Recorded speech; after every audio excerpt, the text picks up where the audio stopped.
அல்லாஹ் ரப்புல் ஆலமீனே இறங்கி வருகிறான் இந்த இடத்திற்கு. யார் இறங்குறான் இந்த இடத்துல? அல்லாஹ் ரப்புல் ஆலமீன் இறங்குகிறான் இந்த அரஃபாவுடைய மைதானத்தில்.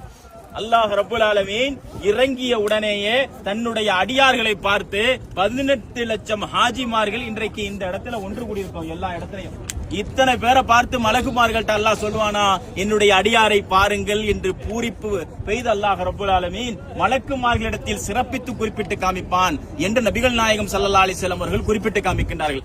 அவ்வளவு சந்தோஷத்திலே இருப்பானாம் அல்லாஹ் ரப்புல் ஆலமீன். அப்படிப்பட்ட ஒரு இடத்தில் தான் நாம் நின்று கொண்டிருக்கிறோம். நம்முடைய கேட்கக்கூடிய ஒவ்வொரு துவாக்களும் அல்லாஹ் ரப்புல் ஆலமீன் அங்கீகரிக்கக்கூடியவனாக இருக்கின்றான். எல்லா துவாக்களையும் கேளுங்கள். என்னென்னலாம் மனசுல தோணிச்சோ உங்களுக்கு, யார் யாரெல்லாம் உங்கள்ட்ட துவா செய்ய கேட்டாங்களோ, யாரெல்லாம் ஹயாத்தோடு இருக்கிறாங்களோ அவங்களுக்காண்டி கேளுங்க. யாரெல்லாம் நம்மளை விட்டு பிரிந்து சென்று விட்டார்களோ அவர்களுக்காக வேண்டி கேளுங்க. நம்முடைய தாய் தந்தை உறவினர்கள் நம்மோடு நெருங்கியவர்கள் என்றைக்கோ ஒரு சமயத்திலே கூறியிருக்கலாம், நீ ஹஜ் செய்யும் பொழுது எனக்காக வேண்டி துவா செய், நீங்கள் அந்த அரஃபாவுடைய மைதானத்திலே நின்றிருக்கும் பொழுது எங்களுக்காக வேண்டி துவா செய்யுங்கள் என்று அவர்கள் கூறியிருக்கலாம். அதை மறந்து விடாமல் அவர்களுடைய பெயரை ஞாபகப்படுத்தி அவர்களுக்காக வேண்டி இந்த இடத்திலே இந்த நேரத்திலே நீங்கள் துவா செய்யுங்கள். இது மகரிபுடைய வக்து வரைக்கும் தான் அல்லாஹ் ரப்புல் ஆலமீன் இந்த புனித பூமி. நபி ஸல்லல்லாஹு அலைஹி வஸல்லம் அவர்கள் சொன்னார்கள், ஐயௌமின் ஹாதா, இது எந்த நாள், ஐயு பலதின் ஹாதா, இது எந்த இடம், ஐயு ஷஹரின் ஹாதா, இது எந்த ஊர் என்று நபிகள் நாயகம் ஸல்லல்லாஹு அலைஹி வஸல்லம் அவர்கள் கேட்டார்கள். இது எந்த நாள், இது எந்த இடம், இது எந்த ஊர் என்று கேட்ட உடனே சஹாபாக்கள் சொன்னார்கள், இது புனிதமான நாள், புனிதமான இடம், புனிதமான ஒரு ஊர்.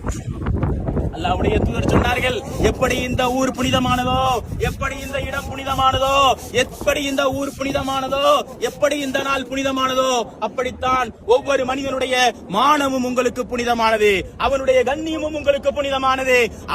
ஒரு மனிதனுடைய விஷயத்தில் நீங்கள் கவனமாக இருந்து கொள்ளுங்கள் என்று நபிகள் நாயகம் ஸல்லல்லாஹு அலைஹி வஸல்லம் சொன்னார்கள். அடுத்த மனிதர்களை பற்றி பொறாமை பேசி விடாதீர்கள், அடுத்தவர்களை பற்றி பொறாமைப்பட்டு விடாதீர்கள், அவர்களை பற்றி வீணாக பேசி விடாதீர்கள், பொய் பேசி விடாதீர்கள், புறம் பேசி விடாதீர்கள் என்று நபிகள் நாயகம் ஸல்லல்லாஹு அலைஹி வஸல்லம் அவர்கள் கூறினார்களே. அப்படிப்பட்ட சிறப்பு வாய்ந்த இடம்தான். அல்லாஹ்வுடைய தூதர் சொன்னார்கள், இதற்கு பிறகு நான் உங்களை சந்திப்பேனோ என்று எனக்கு தெரியாது. அல்லாஹ்வுடைய தூதர் சொன்னார்கள், அல்லாஹ் ரப்புல் ஆலமீன் கடைசி வசனத்தை அல்லாஹ் இறக்கி அருளிய இடம்தான் என்றான். அல் யௌம அக்மல்து லக்கும் தீனக்கும் வ அத்மம்து அலைக்கும் நியாமதி வ ரலீது லக்கும் இஸ்லாமு தீனா. இன்றைய தினம் உங்களுடைய மார்க்கம் பரிபூரணமாக்கப்பட்டு விட்டது, என்னுடைய அருட்களை எல்லாம் உங்களுக்கு வழங்கிவிட்டேன் என்று அல்லாஹ் ரப்புல் ஆலமீன் இறக்கினானே, அந்த வசனம் இறங்கிய இடம்தான் இந்த இடம்.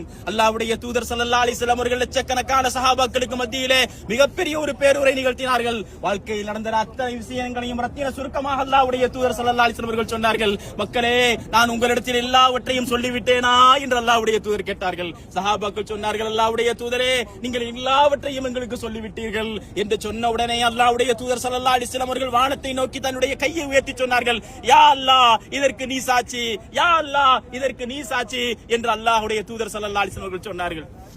அப்படிப்பட்ட சிறப்பு வாய்ந்த ஒரு இடம், அல்லாஹ்வுடைய ரஹமத் இறங்கக்கூடிய இடம், அல்லாஹ்வுடைய கருணை இறங்கக்கூடிய இடம், அல்லாஹ்வுடைய மன்னிப்பை வழங்கக்கூடிய இடம். அல்லாஹ் ரப்புல் ஆலமீன் யாருடைய ஹஜ்ஜை கபூலாக்குகிறானோ, அல்லாஹ் ரப்புல் ஆலமீன் யாருடைய ஹஜ்ஜை கபூலாக்கி மக்பூல் செய்கிறானோ, அவர் அன்று பிறந்த பாலகனை போல இந்த பூமியிலே செல்வார்.